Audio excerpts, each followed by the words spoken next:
Sorry, guy, back. Yeah, you back. We back. Back. Yeah. Well, And I want you to know this is the greatest manager in professional wrestling, the Witchdoctor, Babboose. You should introduce me again, man, to the people, man. Side Guy's Corner with the Witchdoctor, Babboose. There you go. Is that better? That's better. That's a lot better. Where's that legendary cane that we remember seeing? Well, that legendary cane got broke. And if I don't know if you ever remember, there was a wrestler by Stinky Ray and Booker T. That at that time, it was called the Harlem Heat. I remember coming down off the rope. And when I came down on the rope, I accidentally broke my stick. You know, I didn't mean to. But he got in the way of the stick and it got broke.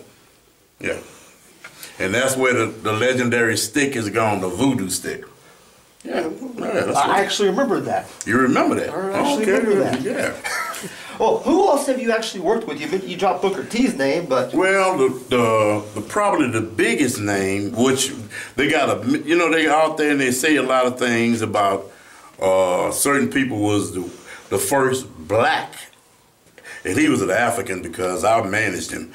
The first African American to be a professional wrestler, world champion, is Iceman King Paulson. A lot of people don't know that. That need to be told, and he's one of the greatest entertainers. I put him with my favorite wrestler was Ric Flair. To me, he's the greatest wrestler in professional wrestling, and Iceman is not far from that. He was one of the best. Then I also worked with Action Jackson. Action Jackson, the Texas Action legend? Jackson is a Texas legend. And then it go on. You know, I work with Bradshaw, who they call it, JBL. I work with him. I work with, I already mentioned Booker T and them. And the Samoans, when they were the Samoan SWAT team, the Botswana Beast, Kamala, the Ugandan Giant, and they go on and on. It's just, I cannot remember all the people that I have managed and worked with, you know.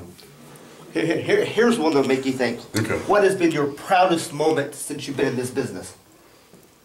The proudest moment.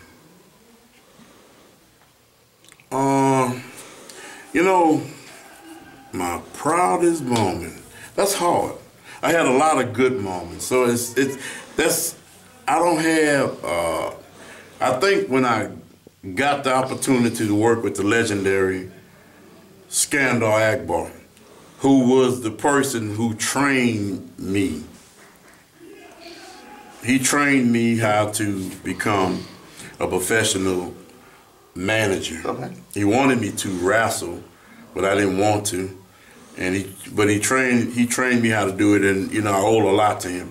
I'm gonna say something good about him. I remember when I walked in there, I was barefooted. I didn't really have no shoes. I was working on an old job, working real hard.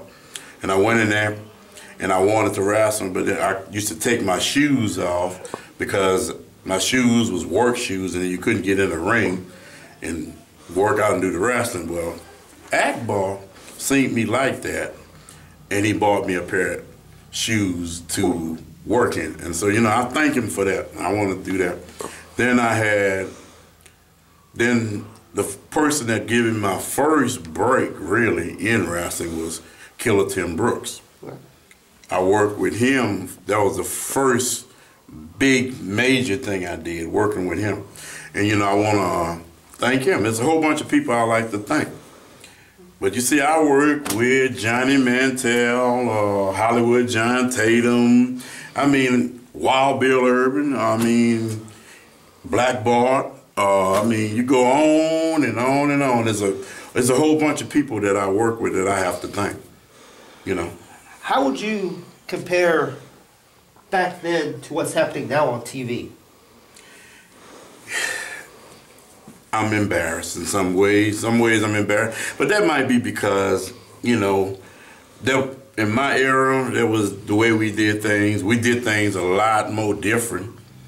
Now it's a little too much show for me, you know, and you know, it's just it's just overexposed, and it seemed like, you know, it's just, and now the average guy got to be, everybody are giants in wrestling now. If you're not a giant, you don't too much make it, you know. So back in my day, the average man had a fair chance at becoming a wrestler, but they don't do that no more. Right. Everybody wants to see something that's unusual, and so it's not the same, you know. Could you see any of those guys actually have made it back then, here, now, in the past? You know, could you see a John Cena actually coming into the sportatorium and getting a pop like he does now? Yeah, John Cena could have done that. Yeah, he could have done that. He's not one of them that I would say overrated. No, John Cena could have done that. John Cena, you know, I'm talking about these big guys. You know, it's just, and it's a shame when they get in the ring and they can't really work. Right. They're not like Ravishing Rick Rude, right. And you know, when Percy Pringle was Percy Pringle and Steve Austin was Steve Austin and Rod Price. When they was tag team people, a lot of people don't know, you know, some of them people, what you call them. I even know the Undertaker when he was called the Punisher. Yes. And Mark, you know, right. and all this kind of stuff, and you know, it's a drastic change. But them guys, so I mean, right now the WWE is really changing. And I don't know if I should say anything about that, you know, because I'm not trying to burn no bridges with nobody. But it's a big difference.